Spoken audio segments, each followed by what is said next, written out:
Ladies and gentlemen, welcome out to GTM, Get the Money. Today, we're unpacking the hardest decision a founder ever has to make. Recognizing when your leadership structure is holding the company back, having a hard conversation to shift co-founder roles, and stepping up as the true operational CEO. Not many of us go through it, but today's the day. Welcome to GTM, Get the Money Live. I'm Chris Ryan and I'm Lee Parillo, your hosts, and we're here to install the operating system for your revenue. Ladies and gentlemen, I would like to introduce Allison Beyer of Beyer Creative. Welcome. Thank you, Chris. Thanks for having me today. Well, I'm excited because one of the reasons I'm excited is this whole shift. I've known your business for over a decade, I would say, so I'm dating myself. But what I love is that you're building this firm, and it's a high caliber production and creative firm. And you're navigating the early days of co-founding it and realizing that early stage structures don't support late stage growth. You've been in business for a while, and you guys realized, hey, we need to shift the structure because we're stalling or something happened. So there's a pivotal moment in the company. So I admire you for doing that, because that is not an easy thing to do, is to look introspectively and say, we need to change something, especially a leadership shift. So anyway, tell us who Beyer Creative is. Tell us a little bit about yourself, and then we'll get into the meat. So Beyer Creative is a video production company that, we started in 2017, and pretty much we knew we wanted to do all things commercial video. No personal stuff. We wanted to work with businesses. We had experience doing that prior, and we knew that's the direction we wanted to take our company. So we really just launched, and we started working with companies that we had already worked with. And from there, we started getting referrals, and we were growing in that way. And initially, I was the person with less experience in video on the team. And so I took a back role in a lot of ways. I saw myself as learning, growing. I didn't have the confidence to talk to clients in any sort of sales function. So that was all my partner Will. But I felt like my strength was writing and social and creative development. So I was doing those things as well as editing. And I really did love doing the editing. So for 7 years, we were just growing, enjoying the days and growing slowly, not intentionally doing anything to make that happen. And I had this kind of awakening 2 years ago. I was 37 and I was looking at 38.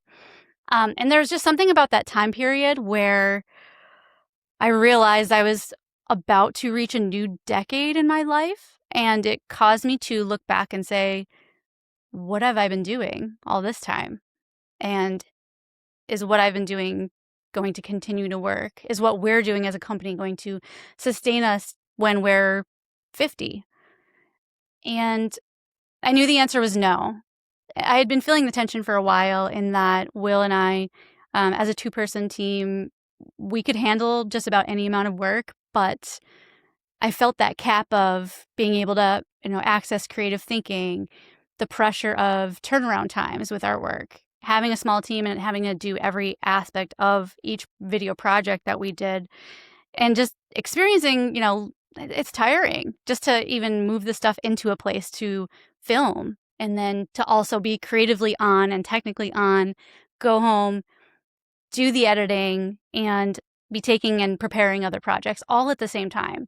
And so I just felt like our model was not sustainable, not aligned with the trajectory of growth. Two people can only do so much and only so well. So that was a point that I hit. Was there an inflection point that you said, like, was it you were turning 38, or was it that you said, hey, the business is just not going to get there unless we change? Like, was it the age first, or was it just you had this like underlying feeling of, we're not if things don't change, we're not going to get to where we want to be? They were really tied together. I think the nagging of our structure not being sustainable did come first, but then the pressure of like a whole new section of life coming up was the other. Will and I feel like I have to say, are a married couple that have this business, and that was a lot of the reason for the way our company operated, in that we didn't have a payroll company yet. We didn't pay ourselves in a particular way. And I felt like we didn't have the structures in place to grow as a business. And I just felt that calling. I felt like we could do it. And how else were we going to grow as a company? We also had a daughter, and that for me flipped my whole life in ways that I didn't expect. And particularly when it came to my energy levels, while, obviously they were very low, I realized I could do so much. You're not. That struggle Yeah. you're going through as a mom, and I have a 2-year-old, but I Yeah. saw the struggle that my wife went through, Mhm. and you find new depths of like reality, and you're like, Yes. I can overcome this. That's it. Yeah. Essentially, I got like a year and a half into raising our daughter with Will and realized, oh my gosh, I'm getting through this. I'm doing this. What else can I do? I'm already like the superhero compared to who I was before. Let's do more. And then also when you have a family and a business and there's not a stable salary outside of that business, seriously, like, what does this look like when we're 50? I just couldn't get away from it. Are we still lugging gear? Are we still making what we're making and able to, pay for a living? And we live a modest lifestyle, but still, raising a child and growing a company. I just got tired of coasting, I think. And there was something in me that was always there, but I had so much fear and anxiety to access it. And I just decided I couldn't let that wall be up anymore. I had to try something. This is a beautiful story of a CEO, like the evolution of a CEO. And I think, spoiler alert, she made it, ladies and gentlemen, so you don't have to tune in to the end. But watching that struggle and going through all of these pivotal, crucial moments in your life is what it's all about. And I think I've talked about this over and over on the show, that struggle as a leader to go into those depths, to not sleep, to have a conversation with your partner, which I can't imagine. Like if you just co-found a company with anyone, it's hard enough. If you're own a co-founded company right now, I own another company co-founded, we get along great. But it wouldn't be easy for me to be like, hey, I think we should have a conversation. So I imagine like the stress on the personal life and the professional life while you're having a young toddler and while you are trying to say, hey, we can do more. Like, I applaud you. And I think it's been a fundamental component of this. And I'd be remiss if I didn't ask. I know your husband very well. And did you bring it up or did he bring it up? And how did that first conversation go? That's a great question. I actually think back to this moment a lot. We were out for a walk, which is where we do a lot of our usual thinking and scheming and getting our frustration out about projects that are, we're in creative blocks with. And I just remember saying to him some here and there, actually, I would kind of say, how as two people, we can only do so much. We were at our creative load. So we were on one of those walks one day and Will said to me, you see something that I don't, and I think you should take us there. So that was the moment where we decided to make me owner of the company on paper. Will had previously been the owner and founder. I called myself the creative director because I just needed some kind of title and something that made sense. And so we actually started that process with paperwork and made myself officially the owner. And it took me a little while to be able to say that with any sort of confidence. The first 6 months of that were really uncomfortable. And we were still at the time Beyer Creative. So coming up and saying I'm the owner of Beyer Creative with the W standing for Will there was just so much imposter syndrome and so much. I think I just was afraid people would just have doubt. And there's mostly just self-doubt there. There's not a CEO or leader on the planet that doesn't have imposter syndrome on a daily basis. Okay. So the fact that I love the catharsis and the story here, but I love the fact that you put it on paper because I think that's a defining moment. Yes. Yes, you can come back, but realistically in your mind, once you sign those documents, you're probably, we're there, we got to make it work. Even though you may feel a little uneasy and be like, oh no, what are we going to do now? But I love that you guys have that partnership. I love that you have that relationship that you can say, you know what, like you see something I don't. Like kudos to him because I think the vision of understanding that your partner can take this to the next level and maybe whatever Will's doing now, he's better suited and enjoy his life more.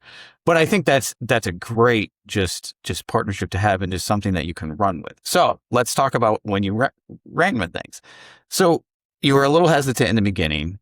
You're a CEO. It took you a little while. You got involved in different groups. And it's what wasn't intended to talk about EO, but when you joined EO, I noticed externally whoa, there's a difference between Allison. Like Allison used to be a little quiet and, in the back end, and great person, love her to death. But all of a sudden I'm starting to see this formidable leader being born. And was it through the community of EO? Was it through the grit and the struggle that you're going through? A little of both? Walk me through that journey. Yeah, so that journey actually began a few months earlier before I joined EO. When I was feeling all those things, it was this time of year 2 years ago, and I was like, I'm ready to do something. I need to take some kind of action, as I'm the owner of this company and I want to grow. And that's going to require me to get out there and speak on behalf of us and begin to build more technical foundations for how to grow a business and just how to operate as a true business that has the structure that can sustain growth. So I signed up for a Women at Work event. And I had been a member of Women at Work for 3 years. I'd paid for a membership, which means you can access their monthly events. A couple times I would register and then I would cancel. I wouldn't go just because I was like, I'd rather just not go. So this time I was ready to just actually make myself go through with it. And I was like, you know what? I'm going to do this. So I signed up for an event. It was like their September networking event. And I didn't even realize usually there were panel structures. And this one was a speed networking event. And I didn't know that until I walked in the door. And I was, first of all, proud I made it in the door. And I remember saying in my head, I can leave anytime I want. I can turn around and walk out of here if I hate it. Mm-hmm. And I sat down. I went through it. I talked to 20 different people giving a very basic level pitch. And it was so exhausting. But at the same time, I loved it. I had this rush just from doing it once. And I'm the type of person who typically would not sign up for more things. I usually bailed on social plans because I always felt like I just wanted to rest. But that day I went home and I registered for an event for a different organization the next week. And I went to that and I said I was the owner of the company and I felt really awkward, but I did it. The next thing that happened was I reached out to Bridget Schumacher of Ezo Ridge. And I just had a question for her. And she said, oh, if you're available, you can go as a guest to this entrepreneurs organization event. And it was an evening talk from Jack Daly. And I said yes to it. And I went to it on a weekday evening, which was not in character for me at all. And I got there. And not only did I get there, that was the second time my life was transformed. Hearing Jack talk about the success that he had achieved in his life and how there's no excuses. And not only that, but like you have to take care of your health and you have to have goals that you work toward and you have to take risks to do it all. I was in that room and I was like, why are we not making $300,000 right now? We've been in business for 7 years. We're like working so hard. We're not even at that point. How do we get there? And then how do we get even further than that? I walked out just in like this like creative, excited, frustrated frenzy that it was time to be serious. And that's when I signed up for EO and I realized there were structures for scaling and that you could access communities of people that would help you do it and who were in those places already that would be willing to guide you and give you advice. That was amazing. So it's this birth of an entrepreneur that you already were, just didn't know it. And it sounds like you're building the confidence and the business muscle to be like, oh, if I show up and this trial by fire speed dating thing, which I'm sure you were very uncomfortable with, but you're like, I can do it. Similar to like, again, I don't want to speak, I'm not a mom, but when you're a mom, right, you're struggling and you're pushing yourself further because you have to, and you just have to do it. And that's very similar in business when, you're going through these things and you're in the deepest of the darkest holes and you just get through. So I love this. And I love that you got into EO. I love that. I didn't know you were part of the women's group, but those are things I didn't do when I started a business. So I was just like, all right, I figured out this is horrible. I can't. And it takes you so much longer when you don't have that center of influence and that inspiration around you. So I think this is a phenomenal story. And I just love like hearing it from you. And I think you should applaud yourself. And I thank you for being vulnerable to be able to talk about this, because I think most CEOs, present company included, go through these journeys, but we never show it. Yeah. Oh, I just did it. I made millions of dollars because I'm good at what I do. Not that, the struggle has always been there and those pivotal points of inflection that do make changes. And there's always room to grow. So you got to acknowledge what you don't know, no matter what level you're at, because there's always more ways you can grow, even if you're already wildly successful. There's more avenues you can take. And that's what makes you a good CEO, because my last guest we had on, we were talking about other CEOs who they're know-it-alls, or they just don't, they're toxic. I think most people, when they start out, they don't start as toxic people, right? But they get into these ways and complacency comes in and they get tired and old like I am.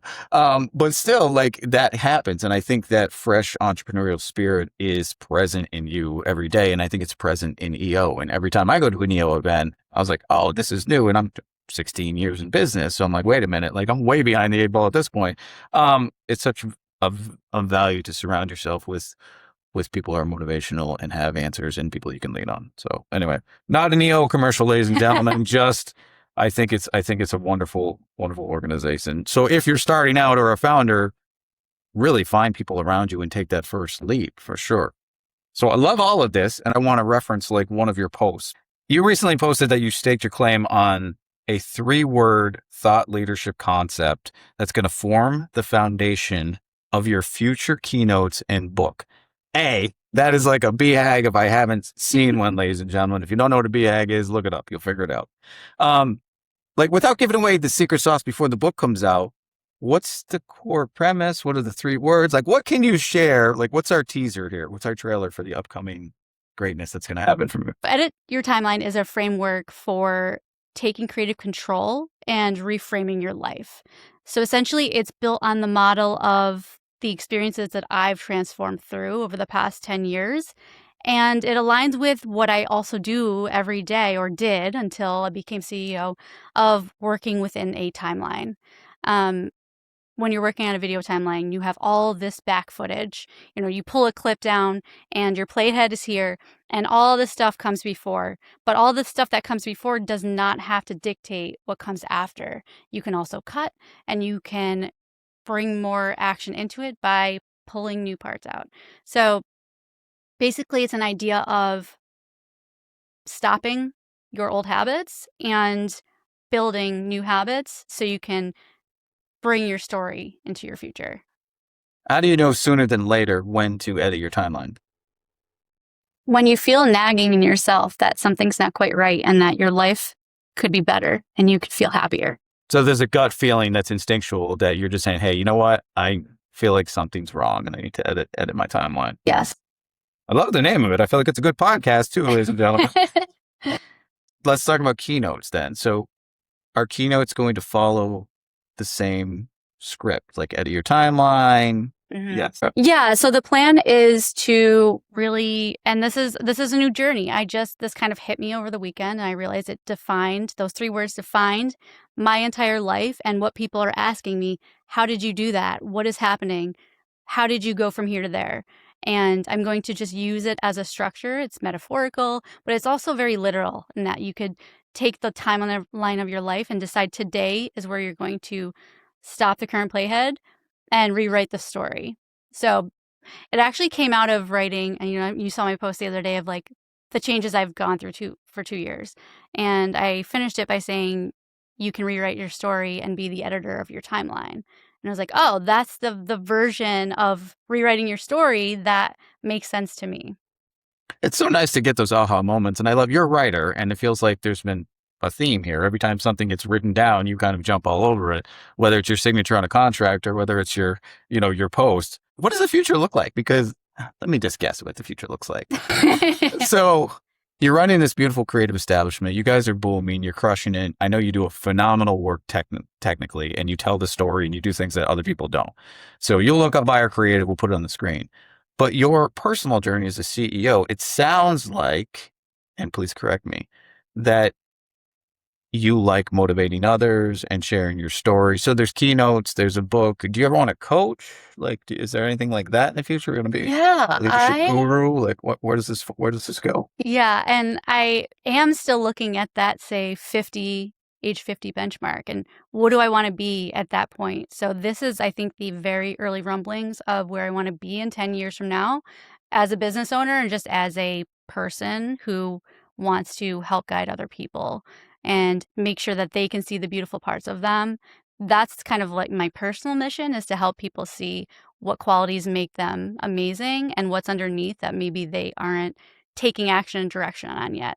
So this will be basically a framework and a structure for people to do what I did 2 years ago, but in their own lives. And anybody can do it, because it really just starts by taking a look back, assessing what you feel is not working, assessing what feelings you have within that, you want to work toward, and taking one tiny action toward it with full permission to not go through with it if you don't want to when you're there. And then doing that again and again and again. So why not now? Why 50? Because 50 is not close okay, to yeah. you. So I mean, I feel like you're already there. So I think that's the thing, is like with being in the CEO role for a company, it's because I've acknowledged that I'm just a visionary type of person. Hate the word, but my head is full of visions. And when I find them, I tap into them and I write them down, we can work toward making them real. It happens over and over again. So this is just what I see for myself in being somebody who can be a voice for others to self-reflect and find their own voices. Why not now? I feel like I need to grow into it. I have a lot of work to do to refine it as a concept and as a structure. I don't want to rush it. And I have thoughts of wanting to develop, I see I'm full of ideas. I want to be an executive coach, but I want to develop a framework for on-camera interview coaching, because I don't know if there's one out there for that specific application. So for being the person who interviews somebody on camera, having a framework for doing it to help the person in the other seat be their best selves. So you're a planner. You want the process. You want the frameworks. You want to refine it. You want to be a perfectionist, which is very common with entrepreneurs. I don't know if 50 is the goal, though. I honestly think like you're there now, and I think what you're saying is valuable for anybody that's listening today. So I wouldn't put a date on it. And and my last guest, Erin Mark, had in here, she's very carpe diem, live for the day. And I just think you already have the insight, and you have the thought process to be open and vulnerable and say things that other people aren't doing. Again, there is a risk, and I'll tell you as an older CEO, where there's a level of more imposter syndrome, and things change and the world changes, and some complacency comes in. Like, that's something I fight on a daily basis. It's like, okay, well, my I'm on the downhill now, and I have this many years left in my career, hopefully. And I just think you're there now. And I think, like, why not? I don't think you need the book. I don't think you need the frameworks. I think your story is what sells. So Thank you. Take it or leave it. Like I would. Well, I also like to give myself the timeline that works for me. So I don't want to put a lot of pressure on myself to be like, oh, okay, this is an idea, I got to write it within this year. I want to make sure I feel like I really know what I'm talking about and give proper advice and get the right feedback to make it good. I don't want to rush it and publish it and just have it be, I want to do it right. I want the podcast. I want the keynotes. I want the books. But I got to put in the work to really make sure the message is tight, so it can be as impactful as possible. I think we can agree to disagree, because I don't think you need those things, and I get the engineer mindset. But ladies and gentlemen, if you're tuning into this, I think we should crowdsource this, and you should tell her what you think she should do. But yes, all of those things are nice, but I don't think some of the top leaders I follow never had a framework. They never had a book. They just had a really good message, and I still follow them, and some of them don't have those things. So again, I'm not devil's advocate, do whatever you want. Like, I know your journey, but I'm supporting you and I'm here for you. Allison, where can people find you? The first place you can find me is on LinkedIn. That's where I live. Somebody actually asked me where I live a few weeks ago, and I said LinkedIn because I thought they meant metaphorically and they meant literally. So yeah, that was wrong. You're in the LinkedIn metaverse. But yeah, so Allison Beyer on LinkedIn, Beyer Creative on Instagram, Allison.Beyer on Instagram. Those are the places that you'll be able to have a conversation with me, and let's get coffee. Let's talk. I want to hear how other people are growing and what they're growing through. She's already there. I told you. Ladies and gentlemen, if you're a CEO, founder, co-founder, thinking about going through any of these struggles, here is your template to get there. You're an amazing guest. Thank you so much. I love you. Love your husband. Ladies and gentlemen, another episode of GTM Get the Money. Thanks for tuning in. We go